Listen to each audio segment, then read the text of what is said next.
Morning. કેમ છે? આજે આપણે બધાએ આ છોડ વિશે જાણકારી મેળવવાની છે, બરાબર? શેનો છોડ છે? છોડ છે જામરૂખનો. Very good. આ શું છે?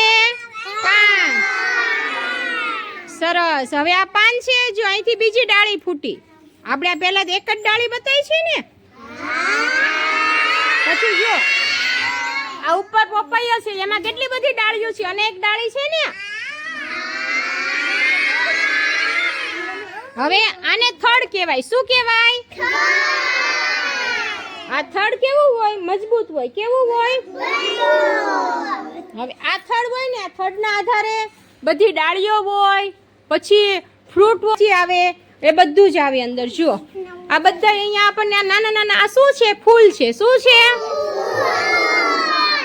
હવે આ ફૂલ છે ને, ત્યાં પપૈયા આવશે. શું આવશે?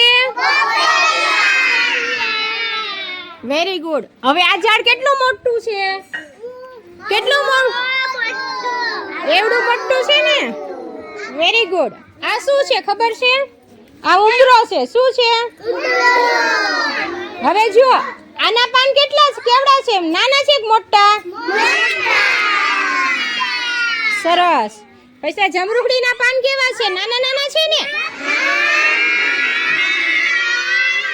પછી આ પપૈયાના પાન સૌથી મોટા. કેવા? તો સૌથી નાના પાન જમરૂખડીના, એનેથી મોટા ઉંબરાના, અને સૌથી મોટા પાન પપૈયાના. બરાબર. હવે જો આ બાજુ આવો. ચાલો બધા આ બાજુ આવો. જો આ બારમાસીના છોડ છે. શું છે? હવે જો બારમાસી છોડમાં આ ફૂલ છે. આને શું કહેવાય? પછી આને શું કહેવાય? પાન. આ અલગ અલગ ડાળીઓ છે. બતાની ડાળી. અને જો આ મજબૂત છે ને, મજબૂત ઈ થડ છે. શું છે?